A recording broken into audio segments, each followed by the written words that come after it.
What's up, YouTube? Welcome back to the channel. And I know you guys seen the title, so I'm gonna give you guys a 1 month review of my 2006 Chevy Impala. I see a lot of bad reps about these cars and stuff on. A lot of people talk bad about these cars, like the Chevy Impala. Of course. There's no AC ducts coming out here in the back. It's just cheaper built, not as quality. I believe 2006 to like 2011, around that. So pretty much, like I said, I own this vehicle for about 1 month since I sold my truck, and pretty much it's been in my family for about a few years now, and it has about 187 on the dash. And pretty much right now, since I own this vehicle for about the 1 month, I haven't had any major issue with it, and there's no check engine light on it. So this is a it's a 10-year-old, I believe 10-year-old or something like that, old vehicle. And I see a lot of people always bashing these cars, talking about the designs, the issue that they have most of the time. And most of the things that I see a lot of people talk about is the issue. So for me personally, driving this car, since I've been driving it for about a month, so I drive from work and then I go get my kids, that's about it, throughout the weekdays, Monday to Friday. So I drive about a good, I say probably a good 10-15 miles, I say. So driving this car, first thing we're going to talk about, because I know this is like the biggest thing for a lot of people. So first thing we're going to talk about is the gas mileage. So I'm be honest with you guys, to fill up this car tank is about 40, I'd say 40 bucks. Or it depends if I get gas, I get gas, it doesn't really matter for me. But if I get gas out Jersey, it's about 35, I say 35 to fill up. But PA is like 40, so I say 40 bucks. So gas mileage, I say I get a good 25 mpg, I say around there. Like for me, that's actually like coming from owning a lifted truck and going down to pretty much a basic Chevy Impala, and this is a LT. It's basic, and coming from that, it is a huge difference. So just speaking, like driving this car, like this car drive a whole lot smooth. I haven't had any issue with it. And the gas, these cars, I believe it's a few of them, I'm not sure if it's all of them, but this one specifically, this one does take, it's a flex fuel, so it does take E85, and it does take regular gas and stuff like that. So pretty much I haven't really used any E85, put any E85 in this car yet, and I haven't really tried doing it. But I'm pretty sure, like being with mom, if you understand, I'm pretty sure regular gas compared to E85 does burn a lot faster. That from what I heard, it does burn a lot faster than regular gas. And I don't think it really would be like a big difference. It might be a slight little difference of power and stuff like that. But I'd say driving wise, I haven't had any major issue. Like the alignment, nothing is off. The alignment ain't nothing off about the alignment. And one of the biggest thing is, I see a lot of people talking about like the specific, like I say, like pretty much like the build of this car, like these cars and stuff like that. For me personally, my own honesty, I say I like how they look. I like how they look. Obviously, a Chevy Impala is like it looks similar to, I believe, like a Chevy, I forgot, Malibu or something like that. They kind of like almost a little bit like the same. But for me, like the looks on these cars is not really anything bad, and I don't really see I really don't see what's the issue a lot of people complain about.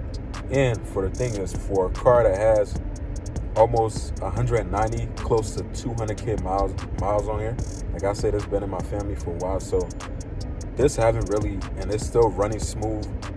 I haven't seen any it's no major issue, no oil leaks, none of that. The only little flaws this car have is it needs two front tires, and then pretty much like the dash on top. The flaws for this car, like the dash on top right there is cracked on that side. And over there, I believe, I guess it does seem like a real cheap, whatever they use, Chevy used to build these, or some kind of cheap plastic, And for me, that's not really like a big deal, but I see a lot of people complaining about these cars, about issue, this and that. And the crazy part about it, like, these cars could actually run up to about 300K, close to 300K. I seen one, like, before I got this car, I seen one on Facebook Marketplace with about 320 on the dash. And one of the things that a lot of people don't understand, that I feel like a lot of people don't understand, is like, people talk shit about cars sometimes, but the way I see it is like, it all depends on who drive the car and who really was the person that was trying to, maintaining the car and stuff like that. I feel like always, one of the biggest thing I look at, I don't look at like the car brand, this and that. A lot of people saying, oh, it's this, that, because everybody experience is different. So one of the biggest thing I try to look at when I'm, trying to get a car or something like that. But it's like, I feel like if you, somebody who doesn't take care of anything, it doesn't even have to be about car or anything like that. But if you just somebody who doesn't take care of your personal anything, pretty much, it's like, obviously it's going to be all torn up and stuff like that. And I feel like sometimes in most of the cases and stuff, I feel like these cars have a bad rep because maybe some, whoever was the owner in the past or whatever never did regular maintenance. And I know for a fact, due to the fact I'm 26, so due to the fact that owning, I probably have about, I'd say 6 or 7 cars in my entire life.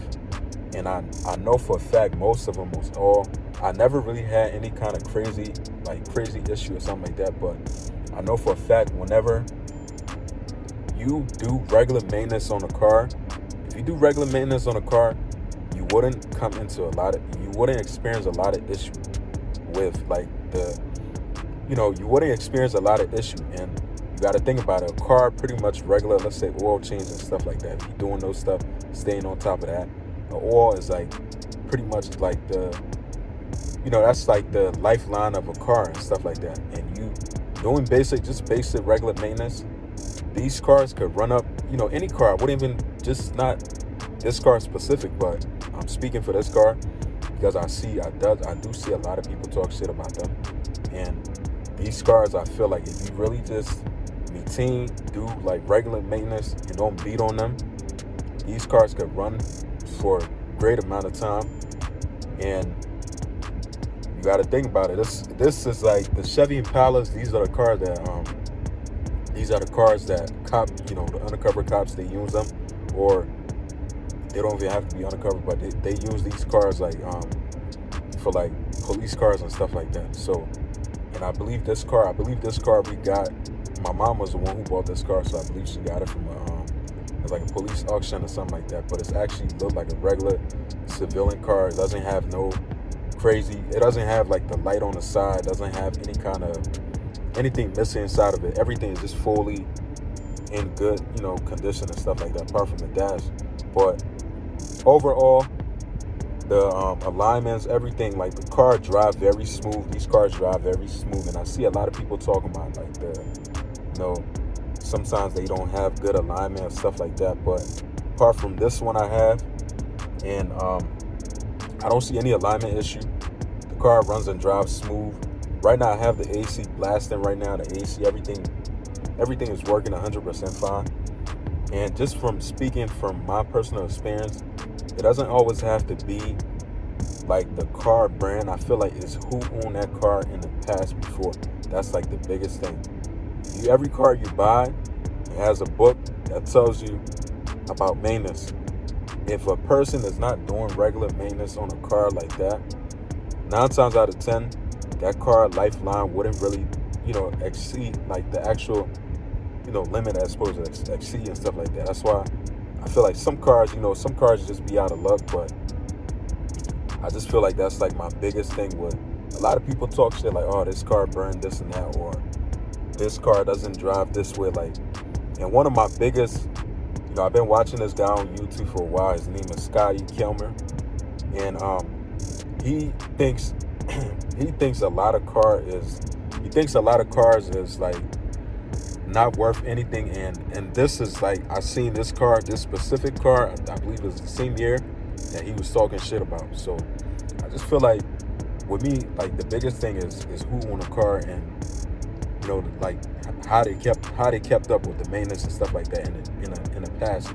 That's like my biggest thing. But overall, this is a good gas saver car. And this car I drive every 2 weeks. I drive up North Jersey and stuff like that. I drive about almost 2 hours. And if I fill up the tank, I can come back home without having to fill up my tank again, and I'll be good. Pretty much, I have no major issue with it. The car run and drive fine. I just feel like this is a good daily. If you want something that's not too crazy expensive, or something that's in your price range for a car like this, would probably, let's say right now with the mileage on it, it's like 187, close to 190. You could probably get it for about like 4 grand the most, which is not that bad for something this car could run for about another couple years with no issue. I think it could probably hit like 250K. That's, just keeping up with the regular maintenance. So I see a lot of you guys out there talking about Chevy Impalas, and I feel like, for me, these cars is reliable. It's definitely reliable, and it's definitely good on gas. And one of the biggest things too, it definitely rides smooth. And me, I'm a person who, when I drive a car or whatever, anybody who drive a car, if you drive a car and you don't feel like it, and a car that drives smooth, and that's not something that's on your list of something that you will want in a car, then I don't know. But with me personally, I feel like if this car wasn't driving smooth enough for me, I probably would have sold it or something like that. But this car is very comfortable, and the seats, everything is comfortable. It's an overall good car for somebody who if you work a 9 to 5, if you drive a lot, this is the perfect car for you. I don't see why not, but that's just me giving you guys my honest opinion. That's going to be it. I'll see you guys in the next one. Peace out.